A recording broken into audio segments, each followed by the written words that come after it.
नमस्कार दोस्तों, आप लोगों का द बुक्स क्लब में स्वागत है। मित्रों, आज हम जो है दृष्टि की जो है 1 सितंबर 2020 से 30 सितंबर 2021 तक जो मोस्ट इम्पॉर्टेंट क्वेश्चन है आपके ARO एग्ज़ाम के लिए, वो विशेष इसमें उत्तर प्रदेश को लिया है। एक पूरा वीडियो कंप्लीट करेंगे जिसमें आप उत्तर प्रदेश से संबंधित मोस्ट इम्पॉर्टेंट जो करंट हैं, जो आपके एग्जाम के लिए वेरी इंपॉर्टेंट हैं, इसमें बताएंगे।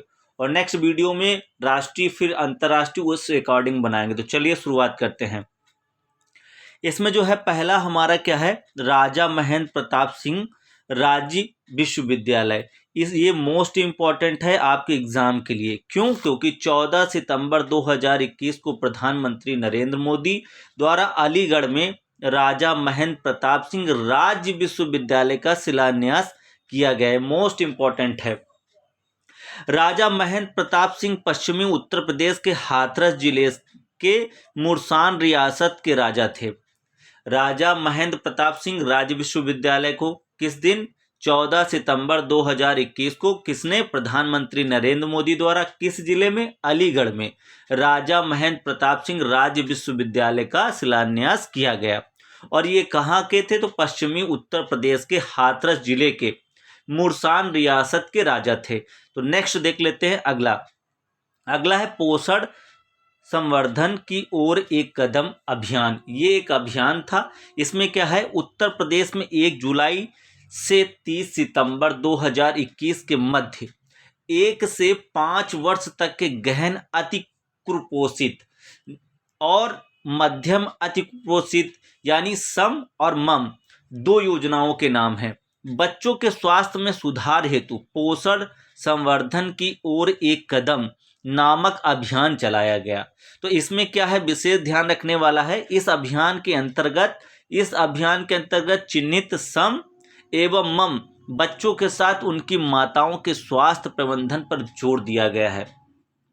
इस अभियान का खाका बाल विकास सेवा एवं पुष्टाहार विभाग ने तैयार किया। तो यहाँ से एक क्वेश्चन बनता है कि किस विभाग ने जो है इसको तैयार किया है? तो बाल विकास सेवा एवं पुष्टाहार विभाग ने इसको तैयार किया है। इसमें बच्चों के साथ माँ का भी विशेष ध्यान रखना है। वो जो कुपोषित बच्चे हैं उससे रिलेटेड मोस्ट इंपॉर्टेंट है। इस अभियान 3 थीमें हैं। इसमें जो चीजें विशेष ध्यान रखने वाली हैं, इसकी थीम क्या है और कौन से विभाग ने तैयार किया है। तो विभाग के विषय में हम जान गए, बाल विकास सेवा एवं पुष्टाहार विभाग ने इसको तैयार किया है। और इसकी 3 थीमें क्या हैं? पहले महीने की थीम थी मातृ पोषण, ठीक है, मातृ यानी माता से संबंधित। दूसरे महीने की थीम थी बाल पोषण यानी बच्चों से संबंधित। और तीसरे महीने की थीम थी प्रथम 1000 दिवस होगी। ये तीनों चला गया। तो इसमें विशेष ध्यान रखना है कि इन तीनों थीम को याद रखना है और किस विभाग द्वारा योजना का रूपांतरण किया गया है, ये विभाग ने तैयार किया है। नेक्स्ट अगला देख लेते हैं। अगला है हमारा उत्तर प्रदेश राष्ट्रीय विधि विश्वविद्यालय। विधि के मतलब जहां पर कानून से रिलेटेड है। तो ये आप देखिए, ऊपर हमारा राज्य विश्वविद्यालय था और यहाँ पर उत्तर प्रदेश राष्ट्रीय विधि विश्वविद्यालय है, ठीक है। विशेष ध्यान रखना है। 11 सितंबर 2021 को राष्ट्रपति श्री रामनाथ कोविंद ने प्रयागराज में प्रस्तावित उत्तर प्रदेश राष्ट्रीय विधि विश्वविद्यालय का शिलान्यास किया है। और कितनी, 25 एकड़ भूमि पर स्थापित किए जाने वाले इस विधि विश्वविद्यालय के कुलाधिपति इलाहाबाद उच्च न्यायालय के मुख्य न्यायाधीश होंगे। यहाँ पर एक क्वेश्चन केवल बनेगा कि उत्तर प्रदेश राष्ट्रीय विश्वविद्यालय के कुलपति कौन बनेगा। तो आपको विशेष ध्यान रखना है, ये इलाहाबाद उच्च न्यायालय के मुख्य न्यायाधीश इसके कुलपति होंगे। यहाँ पर ये क्वेश्चन बनेगा। नेक्स्ट अगला देख लेते हैं। 16वां वार्षिक बहुलर कछुआ संरक्षण पुरस्कार, ये मोस्ट इंपॉर्टेंट है। इसमें विशेष बात यह है कि भारतीय जीव वैज्ञानिक शैलेंद्र सिंह को 16वें बहुलर कछुआ संरक्षण पुरस्कार से सम्मानित किया गया है सितंबर 2021 में। यह पुरस्कार कछुआ संरक्षण और जीव विज्ञान का नोबेल पुरस्कार माना जाता है। तो यहाँ पर क्वेश्चन ये पूछा जा सकता है कि 16वां वार्षिक बहुलर कछुआ संरक्षण पुरस्कार किसे दिया गया है। तो आपको बताना है भारतीय जीव वैज्ञानिक शैलेंद्र सिंह को, ठीक है। और ये जीव विज्ञान का नोबेल पुरस्कार माना जाता है। यह पुरस्कार गंभीर रूप से लुप्त पाए कछुआ प्रजातियों को विलुप्त होने से बचाने के लिए दिया जाता है। यह पुरस्कार किसके लिए दिया जाता है? गंभीर रूप से लुप्त पाए कछुआ प्रजातियों को विलुप्त होने से बचाने के लिए दिया गया है। ध्यान देने वाली बात है कि शैलेंद्र सिंह उत्तर प्रदेश में भारत नेपाल सीमा पर स्थित करतनिया घाट वन्य जीव अभयारण्य के पास छोटे से गांव के रहने वाले हैं। ये मोस्ट इंपॉर्टेंट है आपके एग्जाम के लिए। नेक्स्ट अगला देख लेते हैं, उत्तर प्रदेश संस्कृति संस्थान पुरस्कार से रिलेटेड। 20 अगस्त 2021 को उत्तर प्रदेश संस्कृत संस्थान लखनऊ द्वारा वर्ष 2020 के पुरस्कारों की घोषणा की गई। यानी पिछले साल कोरोना की वजह से जो चीज़ें होनी थी वो 2021 में किया गया। 20 अगस्त 2021 को उत्तर प्रदेश संस्कृत संस्थान लखनऊ द्वारा वर्ष 2020 के पुरस्कारों की घोषणा की गई है। देख लेते हैं। इस वर्ष संस्थान को सर्वोच्च विश्व भारती पुरस्कार राशि 5,01,000 रुपए लखनऊ के प्रोफेसर ओम प्रकाश पांडे को प्रदान किए जाने की घोषणा की गई है। किसको की गई है? ये लखनऊ के हैं प्रोफेसर ओम प्रकाश पांडे, और इन्हें सर्वोच्च संस्थान का विश्व भारती पुरस्कार जिसकी कीमत है 5,01,000 रुपए। नेक्स्ट अगला देख लेते हैं इसी पॉइंट में। वर्ष 2020 है तो संस्थान के अन्य प्रमुख पुरस्कार इस प्रकार हैं, जैसे महर्षि वाल्मीकि पुरस्कार, ये डॉक्टर विशन लाल गौड़, ये कहाँ के रहने वाले हैं? गाजियाबाद के, इनको दिया गया है। महर्षि व्यास पुरस्कार किसको दिया गया? डॉक्टर कमला पांडे, ये कहाँ के रहने वाली हैं? वाराणसी की। और महर्षि नारद पुरस्कार दिया गया है चंद्रगुप्त श्रीधर वाडेकर, ये नागपुर महाराष्ट्र के रहने वाले हैं। नेक्स्ट अगला देख लेते हैं, आगरा और प्रयागराज में औद्योगिक क्लस्टर। इसमें क्या है? 1 अगस्त 2021 को केंद्र सरकार ने उत्तर प्रदेश को आगरा एवं प्रयागराज 2 औद्योगिक विनिर्माण क्लस्टर विकसित करने की अनुमति प्रदान की है। ठीक है, जो मोस्ट इंपॉर्टेंट है आप एक तरफ देख लीजिए आगरा है और एक तरफ क्या है? प्रयागराज है। दोनों तरफ के जो है यहाँ पर औद्योगिक निर्माण क्लस्टर विकसित करने की अनुमति केंद्र सरकार ने राज्य सरकार को दी है। क्यों? क्योंकि मुख्यमंत्री योगी आदित्यनाथ ने केंद्र सरकार से अमृतसर, कोलकाता औद्योगिक गलियारे AKIC में 2 एकीकृत विनिर्माण क्लस्टर एम्स के विकास की अनुमति देने का आग्रह किया था। तो ये क्वेश्चन पूछा जा सकता है कि कहाँ कहाँ पर औद्योगिक क्लस्टर के लिए केंद्र सरकार ने राज्य सरकार को अनुमति दी? तो एक आगरा और एक प्रयागराज। कब? 1 अगस्त 2021 को। नेक्स्ट अगला देख लेते हैं। अगला है उत्तर प्रदेश राज्य औद्योगिक विकास प्राधिकरण यानी UPSIDA प्रयागराज में सरस्वती हाईटेक सिटी के पास और आगरा में एक्सप्रेस वे के पास एक ग्रीनफील्ड साइट पर 2 IMC विकसित करेगा। उत्तर प्रदेश राज्य औद्योगिक विकास प्राधिकरण क्या करेगा? प्रयागराज में सरस्वती हाईटेक सिटी के पास और आगरा में एक्सप्रेस वे के पास एक ग्रीनफील्ड साइट पर 2 IMC विकसित करेगा। नेक्स्ट अगला देख लेते हैं, उत्तर प्रदेश मुख्यमंत्री बाल सेवा योजना। इसमें क्या है? 29 मई 2021 को उत्तर प्रदेश के मुख्यमंत्री योगी आदित्यनाथ द्वारा उत्तर प्रदेश मुख्यमंत्री बाल सेवा योजना की घोषणा की गई। ये घोषणा किसके लिए की गई? इस योजना की शुरुआत जुलाई 2021 में की गई है। इस योजना का लाभ किनको किनको प्राप्त होगा? इस योजना का लाभ उन बच्चों को प्राप्त होगा जिनके माता पिता या पिता विधिक या अभिभावक या आय अर्जित करने वाले अभिभावक की मृत्यु कोविड-19 संक्रमण के कारण हो गई है। 1 मार्च 2020 के बाद हो गई है। ठीक है, ये जो योजना है इसका लाभ उनको मिलेगा जिनके माता पिता या अभिभावक जो है कोरोना से पीड़ित होकर मर गए हैं, लेकिन उसके टाइमिंग पीरियड 1 मार्च 2020 के बाद होगी। इसके अंतर्गत क्या है? योजना अंतर्गत 0 से लेकर 18 वर्ष के बच्चों के पात्र होगी। इस योजना के तहत सरकार बच्चों के वयस्क होने तक उनके अभिभावक देखभाल को प्रति माह 4,000 रुपये की वित्तीय सहायता प्रदान करेगी। ठीक है, इस योजना के तहत परिवार की वार्षिक आय सीमा मूलतः 2 लाख रुपए निर्धारित की गई थी, लेकिन जिसे जून 2021 में बढ़ाकर 3 लाख रुपए कर दिया गया है। तो ये भी आपके इम्पोर्टेंट है कि जो सरकार की योजना चल रही है उस पर विशेष किसके लिए दी जा रहा है? तो जो कोविड-19 में जिनके माता पिता की डेथ हो गई है, जो अभिभावक थे, और उम्र क्या है 0 से लेकर 18 वर्ष तक, उनसे जब तक वयस्क नहीं बन जाएंगे तब तक सरकार प्रतिमाह 4,000 रुपये उनके जीवन को बढ़ाने के इम्प्रूव करने के लिए देगी। अगला क्या है, उत्तर प्रदेश कोविड इमरजेंसी पित्त पोषण योजना। तो इसमें क्या है कि 15 मई 2021 को उत्तर प्रदेश मंत्रिमंडल ने उत्तर प्रदेश कोविड इमरजेंसी वित्त पोषण योजना को मंजूरी प्रदान की है।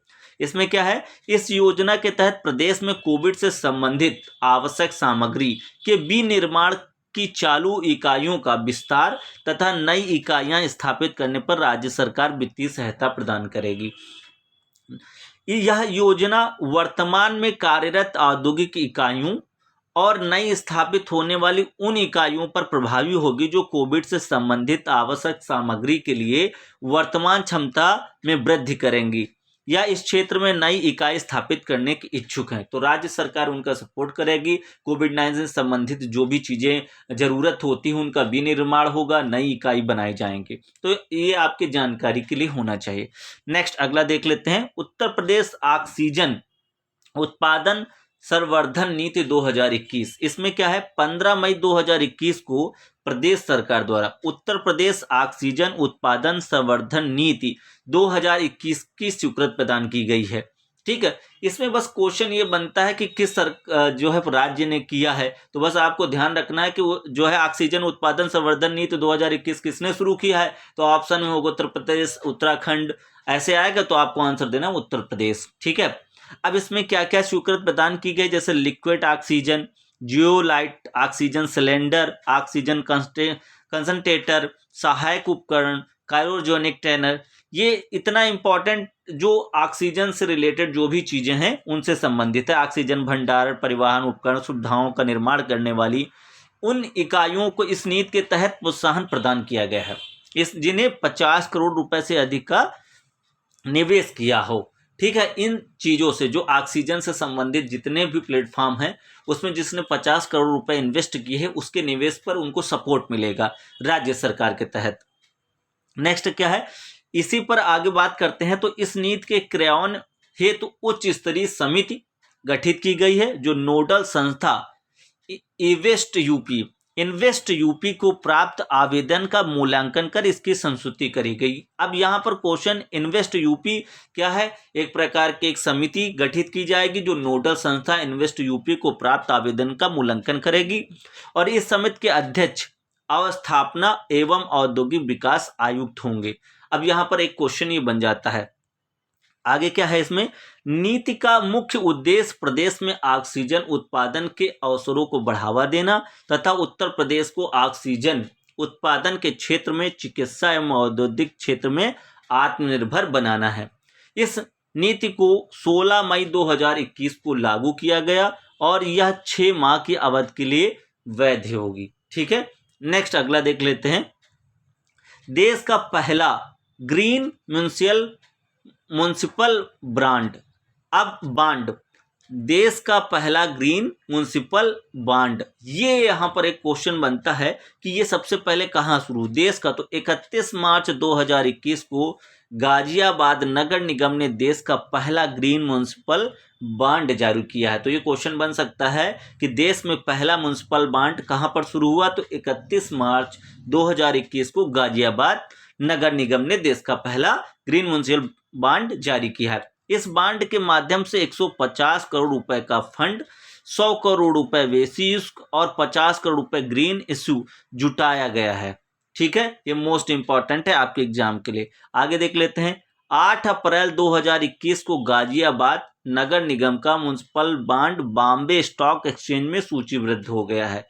ठीक है, नेक्स्ट अगला देख लेते हैं, अगला है हमारा नेक्स्ट ग्राम उजाला योजना। ग्राम उजाला योजना में क्या है, 24 मार्च 2021 को वाराणसी में ग्राम उजाला योजना का शुभारंभ किया गया है। अब यहाँ पर एक क्वेश्चन ये बनता है कि ग्राम उजाला योजना कहाँ शुरू की गई है। तो आपको जानकारी होनी चाहिए कि 24 मार्च 2021 को वाराणसी में जो है ग्राम उजाला योजना का शुभारंभ किया गया। यहाँ से एक क्वेश्चन बन जाता है। इसी में आगे क्या है, इस कार्यक्रम के तहत energy efficiency service limited EESL की अनुषंगी कंपनी convergence energy services limited Varanasi के ग्रामीण क्षेत्रों में उच्च गुणवत्ता वाले LED बल्ब का वितरण प्रति बल्ब 10 रुपये में करेगी। ठीक है, ग्राम उजाला योजना जो है सबसे पहले वाराणसी में शुरू हुई है और इसमें क्या है कि जो LED बल्ब नहीं आता है वो प्रति बल्ब 10 रुपये में गांव के निवासियों को वितरित करेगी। पहले चरण में वाराणसी के अतिरिक्त जिन क्षेत्रों में यह योजना लागू की गई है वे हैं बिहार का आरा और आंध्र प्रदेश का विजयवाड़ा और महाराष्ट्र का नागपुर और पश्चिमी गुजरात के गांव में ये योजना शुरू की गई है। अब वनवासी समागम कार्यक्रम ये कहाँ पर हुआ है? 14 मार्च 2021 को राष्ट्रपति रामनाथ कोविंद, उत्तर प्रदेश की राज्यपाल आनंदीबेन पटेल और मुख्यमंत्री योगी आदित्यनाथ सोनभद्र स्थित सेवा समर्पण संस्थान सेवा कुंज आश्रम परिषद के निकट आयोजित वनवासी समागम कार्यक्रम में सम्मिलित हुए। अब यहाँ पर एक क्वेश्चन बन जाता है, वनवासी समागम कार्यक्रम में कौन से जिले में जो है राष्ट्रपति, राज्यपाल और मुख्यमंत्री शामिल हुए? तो इसमें सोनभद्र। ठीक है, यहाँ से क्वेश्चन आपका तैयार हो जाता है। इस अवसर पर राष्ट्रपति द्वारा सेवा समर्पण संस्थान सेवा कुंज आश्रम के नवनिर्मित बिरसा मुंडा वनवासी विद्यापीठ स्कूल एवं अंत्योदय छात्र कुल का उद्घाटन किया गया है। तो सोनभद्र में किसका किया गया है? तो इसके बिरसा मुंडा वनवासी विद्यापीठ स्कूल एवं अंत्योदय छात्र कुल का उद्घाटन किया गया है। नेक्स्ट अगला देख लेते हैं। अब पंडित महावीर प्रसाद द्विवेदी पुरस्कार के संबंध में ये क्या है? 14 मार्च 2021 को राजगोपाल सिंह वर्मा, ये सेवानिवृत्त उपनिदेशक हैं सूचना एवं जनसंपर्क विभाग उत्तर प्रदेश, को 2020-21 के पंडित महावीर प्रसाद द्विवेदी पुरस्कार जिसकी कीमत 1 लाख रुपए है से लखनऊ में सम्मानित किया गया है। तो यहाँ पर एक क्वेश्चन ये बनता है कि राजगोपाल सिंह वर्मा को किस पुरस्कार से सम्मानित किया गया है? तो पंडित महावीर प्रसाद द्विवेदी पुरस्कार से सम्मानित किया गया है। इसकी कीमत कितनी है? तो 1 लाख रुपए। ठीक है, तो कहाँ पर सम्मानित किया गया है? तो लखनऊ में किया गया है। श्री वर्मा को यह पुरस्कार उनकी मौलिक कृति किसके लिए? बेगम सामरू का सच गद्य के लिए प्रदान किया गया है।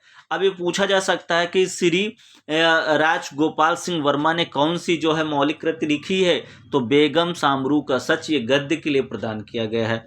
नेक्स्ट अगला देख लेते हैं। अगला क्या है? बिंद ब्लैक राइस, ये मोस्ट इंपॉर्टेंट है आपके एग्जाम के लिए। 14 मार्च 2021 को मुख्यमंत्री योगी आदित्यनाथ ने अष्टभुजा निरीक्षण गृह मिर्जापुर में कृषकों एवं कृषक उत्पादक संगठनों द्वारा कृषि विभाग के सहयोग से उत्पादित ब्लैक राइस को बिंद ब्लैक राइस के नाम से शुभारंभ किया है। अब ये कहाँ पर किया है? तो सबसे पहले बात होती है मिर्जापुर में किया है। किस नाम से किया है? तो बिंद ब्लैक राइस के नाम से शुभारंभ किया है। अब इसमें आगे देख लेते हैं। इस चावल में zinc, phosphorus, iron, protein, fibre एवं कार्बोहाइड्रेट आदि प्रचुर मात्रा में पाया जाता है। इसमें पाए गए एंटीऑक्सीडेंट गुणों के कारण यह कैंसर से बचाव में सहायक है। तो ये इसलिए मोस्ट इम्पॉर्टेंट हो जाता है क्योंकि ये मिर्ज़ापुर में, अभी सबसे पहले ज़िले का नाम पूछ रहा है तो आप बता सकते हैं मिर्ज़ापुर में। और इसकी इम्पोर्टेंस क्या है कि ये जो एक कैंसर से संबंधित बीमारियां उनसे बचाने के लिए काफ़ी कारगर है। मित्रों, अगर वीडियो अच्छा लग रहा हो तो अभी तक लाइक नहीं किया तो लाइक कर दीजिए, शेयर नहीं किया तो शेयर कर दीजिए और सब्सक्राइब नहीं किया तो सब्सक्राइब जरूर कर दीजिए, क्योंकि हम कोशिश कर रहे हैं कि आपके लिए अच्छा से अच्छी मेहनत करके अच्छा कंटेंट तैयार करें जो आपके एग्ज़ाम के लिए काफ़ी इजी हो जाए, जिससे आपको ज़्यादा मेहनत ना करनी पड़े। केवल एक बार आप सुन लेंगे, अच्छी तरीके से देख लेंगे तो आपको इसका बेनिफिट होगा। अगली बात करते हैं अर्जुन सहायक परियोजना। इसमें क्या है? मुख्यमंत्री योगी आदित्यनाथ ने 11 मार्च 2021 को इस परियोजना को पुनः प्रारंभ किए जाने की घोषणा की है। कौन सी योजना? अर्जुन सहायक परियोजना। अर्जुन सहायक परियोजना धशान नदी पर निर्मित की जा रही है। कहाँ पर की जा रही है? अब क्वेश्चन यहाँ पर बन जाता है कि अर्जुन सहायक परियोजना कहाँ पर निर्मित की जा रही है? तो धशान नदी पर की जा रही है। 2600 करोड़ रुपए की यह सिंचाई परियोजना उत्तर प्रदेश के कौन कौन से जिले? बांदा, महोबा एवं हमीरपुर जिलों के 168 गांवों में 1.5 लाख किसानों को सिंचाई सुविधा प्रदान करेगी। अर्जुन सहायक परियोजना कहाँ पर, किस नदी पर है, तो धसान नदी पर निर्मित की जा रही है। कितने 2600 करोड़ रुपए लगा के, कौन कौन से जिला है, उत्तर प्रदेश के बांदा, महोबा, हमीरपुर जिले के 168 गाँव में 1.5 लाख किसानों की सिंचाई सुविधा प्रदान करेगी। इसमें अर्जुन सहायक परियोजना केंद्र सरकार और उत्तर प्रदेश सरकार द्वारा वर्ष 2009 में प्रारंभ की गई थी। ठीक है, किन्हीं कारणवश स्टॉप हो गई होगी, इसलिए इसको पुनः शुरू किया गया है। ठीक है, नेक्स्ट अगला देख लेते हैं। राशिन बांध परियोजना, ये क्या है? 10 मार्च 2021 को मुख्यमंत्री योगी आदित्यनाथ ने जनपद चित्रकूट में बाण गंगा नदी पर राशिन बांध परियोजना का लोकार्पण किया है। कहाँ पर किया है? चित्रकूट में किया है। किस नदी पर किया है? तो बाण गंगा नदी पर राशिन बांध परियोजना का लोकार्पण किया है। कब किया है? 10 मार्च 2021 को। साथ ही इन्होंने चिल्लीमल आधुनिकीकरण पंप परियोजना का भी लोकार्पण किया है। तो यहाँ पर राशिन बांध परियोजना कहाँ पर, जिले का नाम पूछ लेगा तो चित्रकूट। कौन सी नदी पर? तो बाण गंगा नदी पर। कब किया? 10 मार्च 2021 को। साथ ही में इन्होंने चिल्लीमल आधुनिकीकरण पंप परियोजना का भी लोकार्पण किया है। इस परियोजना से क्या है, 17 गांवों के लगभग 3635 किसान लाभान्वित होंगे। उल्लेखनीय है कि यह परियोजना मूलतः चौधरी चरण सिंह राशिन बांध परियोजना नाम से शुरू हुई थी, परंतु वर्तमान में बांध पर नवीन बोर्ड में अब इसका नाम राशिन बांध परियोजना रह गया है। ठीक है, नेक्स्ट अगला देख लेते हैं। त्रिशूल सैन्य एयरबेस बरेली हवाई अड्डा, इसमें क्या है, 8 मार्च 2021 को नव उन्नत बरेली हवाई अड्डे त्रिशूल सैन्य एयरबेस से नई दिल्ली के लिए पहली उड़ान एलायंस एयर को हरी झंडी दिखाकर रवाना किया गया। तो बरेली हवाई अड्डा में कौन सा है? त्रिशूल सैन्य एयरबेस है, और यहाँ से नई दिल्ली के लिए पहली उड़ान को हरी झंडी दी गई थी। अंतर्राष्ट्रीय महिला दिवस के अवसर पर हुई इस उद्घाटन उड़ान से सभी क्रू सदस्य महिलाएं थी। मोस्ट इंपॉर्टेंट है कि त्रिशूल सैन्य एयरबेस कहाँ पर है? बरेली हवाई अड्डा। और यहाँ से अंतर्राष्ट्रीय महिला दिवस पर जो उद्घाटन हुआ था उड़ान में, सभी जो महिला क्रू सदस्य थे वो केवल महिलाएं थीं। बरेली हवाई अड्डा उड़ान योजना के तहत संचालित होने वाला देश का 56वां हवाई अड्डा है। कौन से नंबर का है? 56वां हवाई अड्डा है, बरेली हवाई अड्डा उड़ान योजना के तहत है। नेक्स्ट अगला देख लेते हैं। अगला है हमारा मुख्यमंत्री सक्षम सुपोषण योजना। इसमें क्या है? इसमें है उत्तर प्रदेश बजट 2021-22 में महिलाओं और बच्चों में कुपोषण की समस्या से निपटने हेतु मुख्यमंत्री सक्षम सुपोषण योजना की घोषणा की है। यह योजना वित्तीय वर्ष 2021 और 22 तक क्रियान्वित की जाएगी। इसी के अगले पॉइंट को देख लेते हैं। इस योजना के अंतर्गत डाई राशन के साथ साथ आंगनबाड़ी केंद्रों पर पंजीकृत 6 माह से 5 वर्ष तक के चिन्हित कुपोषित बच्चों तथा एनीमिया ग्रस्त 11 से 14 वर्ष के स्कूल न जाने वाले किशोरी बालिकाओं को अतिरिक्त पोषण प्रदान किया जाएगा। इसमें विशेष ध्यान ये रखने वाला है कि जो ड्राई राशन का मतलब होता है सूखा जो राशन है वो मिलेगा, और विशेष ध्यान रखना है कि 6 माह से लेकर 5 वर्ष से जो कुपोषित बच्चे हैं और जो बेटियां हैं जिनको एनीमिया है 11 से लेकर 14 वर्ष तक जो स्कूल जाने में अतिरिक्त पोषण प्रदान किया जाएगा। और ये योजना कब तक चलेगी? तो 2021 से 2022 तक क्रियान्वित रहेगी। योजना है तो 100 करोड़ रुपए की व्यवस्था बजट में प्रस्तावित की गई है। नेक्स्ट अगला देख लेते हैं। उत्तर प्रदेश हिंदी संस्थान पुरस्कार मोस्ट इंपॉर्टेंट है आपके एग्जाम के लिए। तो 26 फरवरी 2021 को उत्तर प्रदेश हिंदी संस्थान ने वर्ष 2019 के सम्मानों और पुरस्कारों की घोषणा की है। तो वर्ष 2019 के प्रदत्त प्रमुख पुरस्कार कौन सा है? सबसे पहले भारत भारती सम्मान, जिसकी कीमत है 5 लाख रुपए, और ये दिया किसे गया है? डॉक्टर सूर्य बाला। ये कहाँ के हैं? मुंबई के हैं। वर्ष 2018 है तो पुरस्कार डॉक्टर उषा किरण खान पटना को दिया गया था, और 2019 के तहत प्रदत्त प्रमुख पुरस्कार किसको दिया गया? डॉक्टर सूर्य बाला। ये कहाँ के हैं? मुंबई के हैं। नेक्स्ट अगला देख लेते हैं। अगला है लोहिया साहित्य सम्मान, ये 4 लाख रुपए है। ये किसे मिला? दयानंद पांडे, और ये कहाँ के हैं? लखनऊ के हैं। फिर नेक्स्ट हिंदी गौरव सम्मान 4 लाख रुपए है, इसको तरुण विजय, ये कहाँ के रहने वाले हैं, नई दिल्ली के। और महात्मा गांधी साहित्य सम्मान 4 लाख डॉक्टर रामेश्वर प्रसाद मिश्र को दिया गया है, जिनका उपनाम पंकज भी है, ये भोपाल के हैं। नेक्स्ट अगला देख लेते हैं। अगला है पंडित दीनदयाल उपाध्याय साहित्य सम्मान, इसकी कीमत भी 4 लाख रुपए है और डॉक्टर सूर्यकांत बाली इनको दिया गया, नई दिल्ली के हैं। अवंतिका बाई साहित्य सम्मान 4 लाख का, ये डॉक्टर कपिल तिवारी भोपाल के हैं, जिनको दिया गया है। राजसी पुरुषोत्तम दास टंडन सम्मान 4 लाख रुपए, राष्ट्रभाषा प्रचार समिति वर्धा को दिया गया है। इसको एक बार फिर से रिपीट कर दे रहे हैं, जिससे आपको ये अच्छी तरीके से याद हो जाए। तो सबसे पहले बात करेंगे, पहला सम्मान है भारत भारती सम्मान, इसकी कीमत है 5 लाख रुपए और ये दिया गया है डॉक्टर सूर्यबाला, और ये कहाँ के, मुंबई के हैं। वर्ष 2018 में किसको दिया गया था, तो डॉक्टर उषा किरण खान को दिया गया है, ये पटना की रहने वाली थी। नेक्स्ट उसके बाद 4 लाख लोहिया साहित्य सम्मान 4 लाख रुपए दयानंद पांडे को दिया गया है, जो लखनऊ के हैं। नेक्स्ट अगला देख लेते हैं। अगला हिंदी गौरव सम्मान, ये 4 लाख रुपए तरुण विजय को दिया गया है, जो दिल्ली में रहने वाले हैं, नई दिल्ली के हैं। महात्मा गांधी साहित्य सम्मान 4 लाख रुपए डॉक्टर रामेश्वर प्रसाद मिश्र को दिया गया है, जो इनका उपनाम पंकज भी है, भोपाल के हैं। अगला देख लेते हैं। पंडित दीनदयाल उपाध्याय साहित्य सम्मान 4 लाख रुपए डॉक्टर सूर्यकांत बाली को दिया गया है, जो नई दिल्ली के हैं। अवंती बाई साहित्य सम्मान 4 लाख रुपए दिया गया, डॉक्टर कपिल तिवारी भोपाल के रहने वाले हैं। राजश्री पुरुषोत्तम दास टंडन सम्मान दिया गया है 4 लाख रुपए, राष्ट्रभाषा प्रचार समिति वर्धा को। नेक्स्ट अगला देख लेते हैं। उत्तर प्रदेश बाल साहित्य सम्मान, फरवरी 2021 को उत्तर प्रदेश हिंदी संस्थान द्वारा उत्तर प्रदेश बाल साहित्य सम्मान 2019 की घोषणा की गई है। इसमें प्रमुख पुरस्कार प्राप्तकर्ता कौन है, सुमुद्रा कुमारी चौहान बाल साहित्य सम्मान मिला है किरण सिंह को, ये कहाँ के रहने वाली है, बलिया की हैं। नेक्स्ट अगला देख लेते हैं। सोहन लाल द्विवेदी बाल कविता सम्मान किसे मिला है, तो ये गौरी शंकर वैश्य विनम, ये लखनऊ के रहने वाले हैं।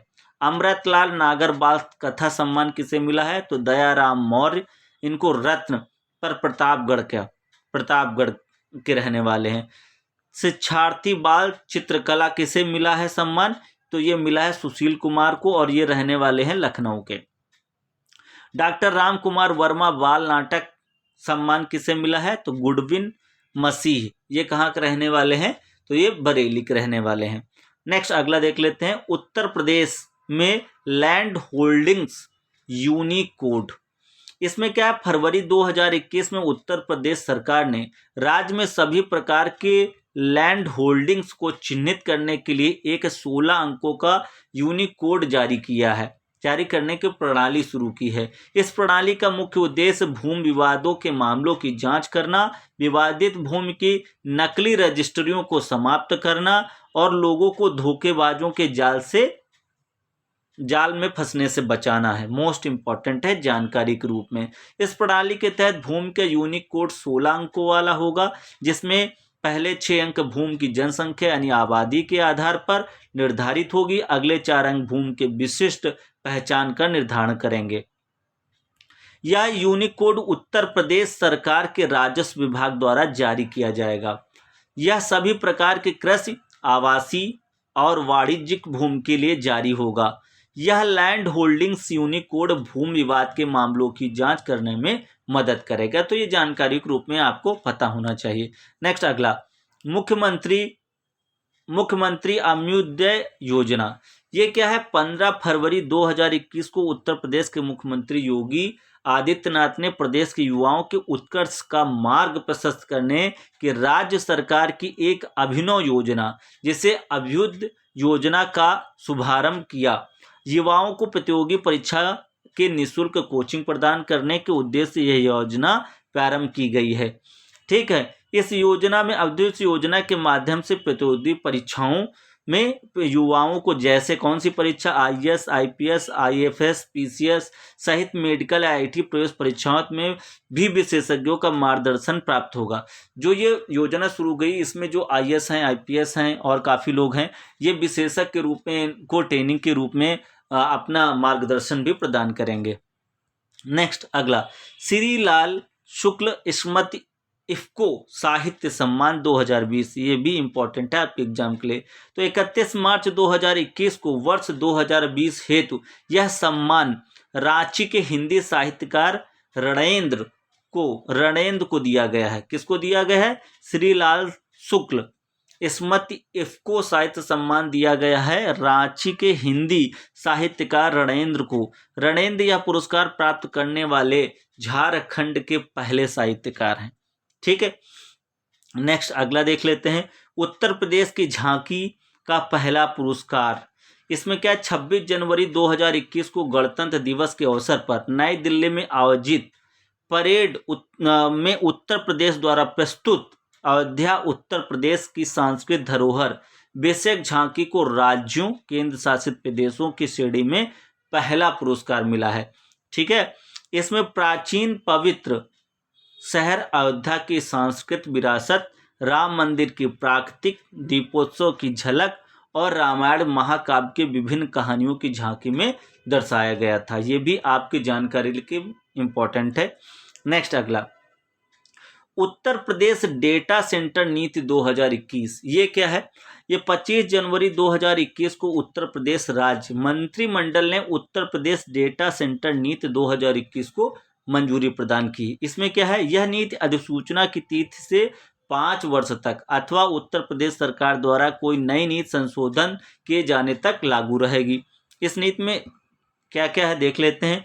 इस नीति के अंतर्गत राज्य में 250 मेगावाट डाटा सेंटर उद्योग विकसित किए जाने, राज्य में 20,000 करोड़ रुपए का निवेश आकृष्ट किए जाने तथा कम से कम 3 वर्ष में अत्याधुनिक निजी डेटा सेंटर्स पार्क्स स्थापित किए जाने का लक्ष्य है।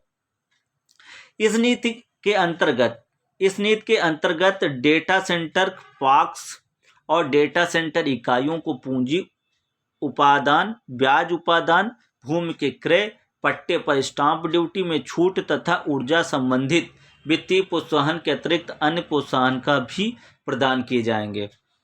नेक्स्ट अगला देख लेते हैं, राष्ट्रीय प्रदीप सम्मान 2020, ये भी आपके एग्जाम के लिए मोस्ट इंपॉर्टेंट है।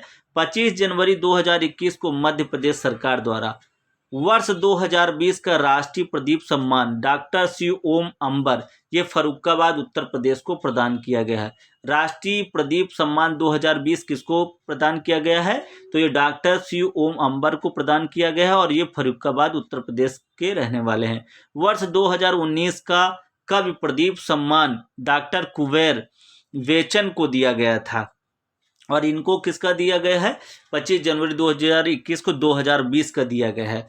नेक्स्ट अगला देख लेते हैं, प्रधानमंत्री राष्ट्रीय बाल पुरस्कार 2021। तो 24 जनवरी 2021 को भारत सरकार द्वारा समाज सेवा और बहादुरी के क्षेत्र में असाधारण क्षमता और उत्कृष्ट उपलब्धियां हासिल करने वाले बच्चों को दिए जाने वाले इस पुरस्कार से देश भर के 32 बच्चों को सम्मानित किया गया है। कौन से? प्रधानमंत्री राष्ट्रीय बाल पुरस्कार 2021। चलिए देख लेते हैं, इस वर्ष इस पुरस्कार से सम्मानित होने वाले बच्चों में उत्तर प्रदेश से संबंधित 5 पुरस्कार प्राप्तकर्ता हुए हैं। कौन कौन से?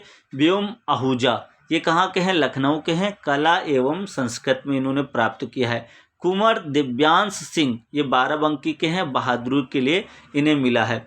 चिराग भांसाली, ये गौतम बुद्ध नगर के हैं, नवाचार के लिए। और मोहम्मद सादाब अलीगढ़ के हैं, शैक्षिक श्रेणी में इन्होंने प्राप्त किया है। और मोहम्मद रफ़ी प्रयागराज खेल में इन्होंने प्राप्त किया है। तो यहाँ पर एक क्वेश्चन ये बनता है कि जो है कितने लोगों ने पुरस्कार प्राप्त किया है? तो 5 लोगों ने उत्तर प्रदेश से प्राप्त किया। और नाम तो आपने पढ़ लिए, तो जब एग्जाम में आएगा तो आपको तुरंत याद आ जाएगा।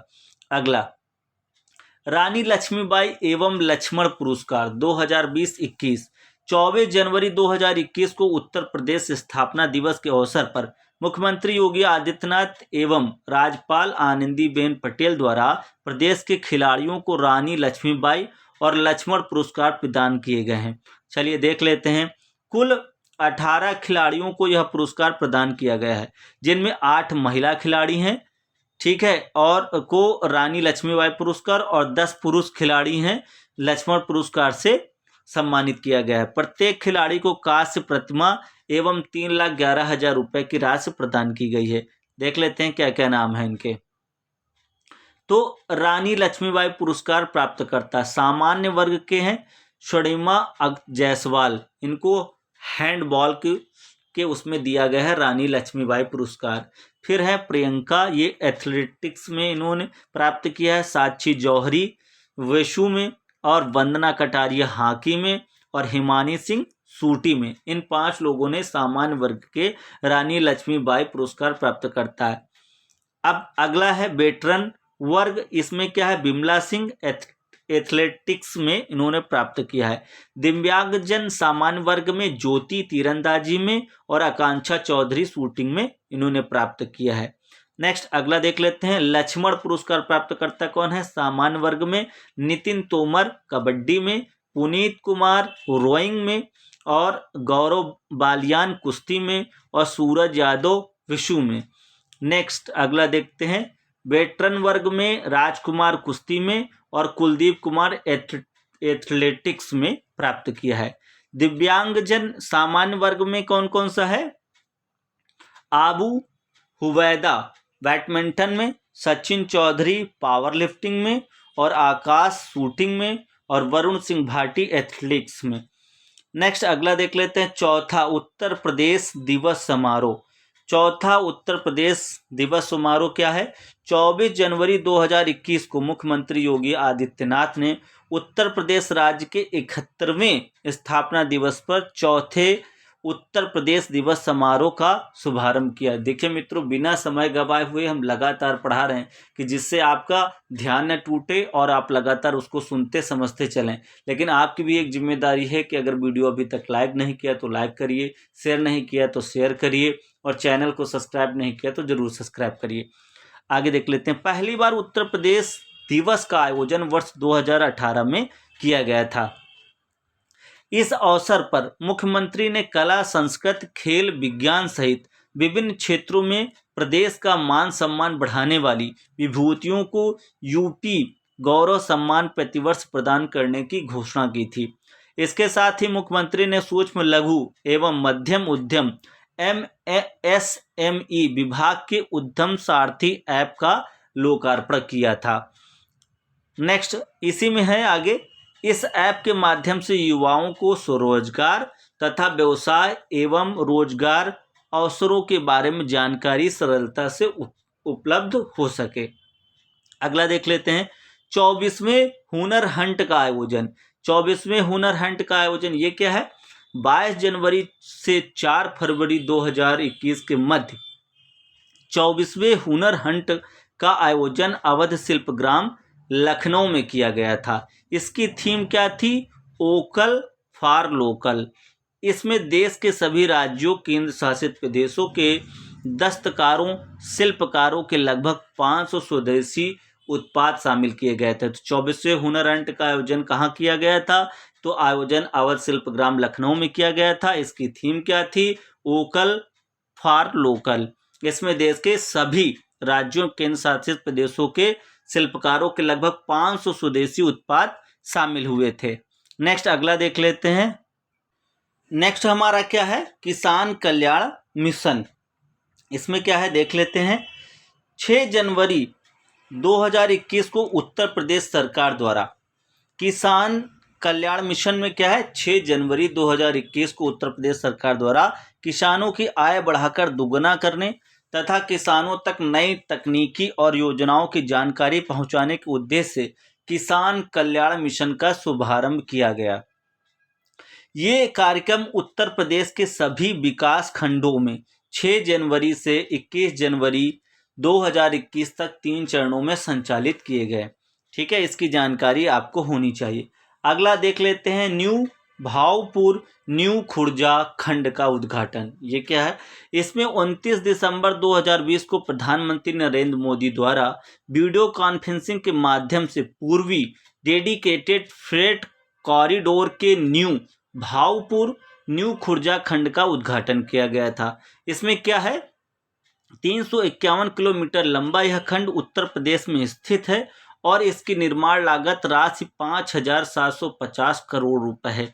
इस अवसर पर प्रधानमंत्री ने प्रयागराज में पूर्वी डेडिकेटेड फ्रंट कॉरिडोर के परिचालन नियंत्रण केंद्र OCC का भी उद्घाटन किया। यह नियंत्रण केंद्र EDFC के पूरे रूट के लिए कमांड सेंटर के रूप में कार्य करेगा। इसकी खास बात क्या है? इसमें सबसे महत्वपूर्ण है कि 1856 किलोमीटर लंबा यह रेल फ्रंट कॉरिडोर लुधियाने के साहनेवाल से प्रारंभ होकर पंजाब, हरियाणा, उत्तर प्रदेश, बिहार और झारखंड राज्यों से गुजरकर पश्चिम बंगाल में कोलकाता के निकट दानकुनी में समाप्त होता है। इसका निर्माण dedicated freight corridor corporation of India limited द्वारा किया जा रहा है, जो आपकी जानकारी में होना बहुत जरूरी। अब हम बात करते हैं मिशन रोजगार योजना। इसमें क्या है? उत्तर प्रदेश सरकार द्वारा मिशन रोजगार योजना का शुभारंभ कब किया गया था? 5 दिसंबर 2020 को। मिशन रोजगार योजना का उद्देश्य राज्य के युवाओं को रोजगार प्रदान करना है। इस योजना के अंतर्गत 50 लाख युवाओं को रोजगार के अवसर प्रदान करने का लक्ष्य रखा गया। देखिए, जो ये योजनाएं हैं, आप एक बार इनको सुन लेंगे, पढ़ लेंगे, जान लेंगे, तो जो क्वेश्चन पूछेगा किस राज्य में योजना चल रही है, तो आपको तुरंत याद आ जाएगा कि किस राज्य में चल रही है। नेक्स्ट अगला देख लेते हैं। उत्तर प्रदेश निर्यात नीति 2020 से 25। 25 नवंबर 2020 को उत्तर प्रदेश मंत्रिमंडल द्वारा उत्तर प्रदेश निर्यात नीति 2020-25 के व्याख्यापन का निर्णय किया गया है। इसमें क्या है? इस नीति का उद्देश्य प्रदेश में निर्यात के क्षेत्र में विकास एवं प्रतिस्पर्धा को बढ़ा देना है। निर्यातक सहायक संस्थानों को निर्यात संबंधी आवश्यक सहायता व सेवाएं प्रदान करना है तथा राज्य से निर्यात में वृद्धि हेतु तकनीकी एवं भौतिक अवसंरचनाओं की स्थापना में विकास करना है। नेक्स्ट इसी का पॉइंट क्या है? उत्तर प्रदेश निर्यात नीति 2020-25 के फोकस क्षेत्रों में हस्तशिल्प, कृषि एवं प्रसंस्कृत खाद्य उत्पाद, इंजीनियरिंग गुड्स, हैंडलूम, टेक्सटाइल, चर्म उत्पाद, कालीन एवं दरिया, ग्लास एवं सिरमिक उत्पाद, काष्ठ उत्पाद, स्पोर्ट्स गुड्स, रक्षा उत्पाद, सेवा क्षेत्र, शिक्षा, पैटर्न, IT एवं ITES, medical value, travels and logistics शामिल है। मतलब जो चीज़ें निर्यात की जा सकती हैं उनको पूरा सपोर्ट दिया जाएगा, वो सारी व्यवस्था इस योजना का मुख्य पद। नेक्स्ट अगला देख लेते हैं। गंगा एक्सप्रेस वे परियोजना, ये क्या है? 25 नवंबर 2020 को उत्तर प्रदेश मंत्रिपरिषद द्वारा इस योजना के क्रियान्वयन के प्रस्ताव को स्वीकृति प्रदान की गई है। इस परियोजना के स्वामित्व एवं क्रियान्वयन के लिए यूपीडा को नोडल एजेंसी नामित किया गया है। इसकी अनुमति लंबाई 594 किलोमीटर है। इसमें मेरठ, हापुड़, बुलंदशहर, अमरोहा, बदायूं, शाहजहांपुर, हरदोई, उन्नाव, रायबरेली, प्रतापगढ़ एवं प्रयागराज जनपद आच्छादित होंगे। किस योजना के तहत? तो इस योजना का नाम है गंगा एक्सप्रेस वे परियोजना। अगला देख लेते हैं। पशु युद्ध स्मारक। उत्तर प्रदेश के मेरठ स्थित रिमाउंट एंड वेटनरी कॉर्प्स यानी RBC सेंटर में पशु युद्ध स्मारक स्थापित किया गया है। यह देश में निर्मित पहला पशु युद्ध स्मारक होगा। यह स्मारक उन पशुओं के योगदान को समर्पित होगा जिन्होंने कारगिल के युद्ध और कश्मीर के आतंकवाद विरोधी अभियानों में सेना की मदद की थी। ठीक है, अगला देख लेते हैं। अगला है स्वच्छ सर्वेक्षण 2020 उत्तर प्रदेश की स्थिति। 20 अगस्त 2020 को भारत सरकार के आवासन और शहरी कार्य मंत्रालय द्वारा स्वच्छ सर्वेक्षण 2020 का परिणाम जारी किया गया है। इसके तहत 10 लाख से अधिक जनसंख्या श्रेणी में 20 शहरों में उत्तर प्रदेश के 4 शहरों का स्थान है। देख लेते हैं, इनसे आपका एक क्वेश्चन बन सकता है। तो कौन कौन से हैं? जिसमें नंबर लखनऊ है 12वां स्थान, आगरा है 16वां स्थान, गाजियाबाद है 19वां स्थान तथा प्रयागराज है 20वां स्थान। ये ध्यान रखना है कि स्वच्छ सर्वेक्षण 2020 उत्तर प्रदेश की स्थिति में लखनऊ किस स्थान पर है, तो ये 12वें स्थान पर है, आगरा 16वें स्थान पर है और गाजियाबाद 19वें स्थान पर है तथा प्रयागराज 20वें स्थान पर है। तो मित्रों, ये मोस्ट इम्पॉर्टेंट क्वेश्चन थे आपके एग्जाम के लिए। एक बार इसको जरूर पढ़ के जाइएगा तो इसका बेनिफिट आपको जरूर मिलेगा। तो वीडियो कैसा लगा कमेंट बॉक्स में जरूर बताइए। अगर अच्छा लगा हो तो लाइक शेयर कमेंट और चैनल को सब्सक्राइब करना मत भूलिएगा। आपके कमेंट को पढ़कर ही हम आगे नेक्स्ट वर्क करेंगे। बहुत बहुत धन्यवाद।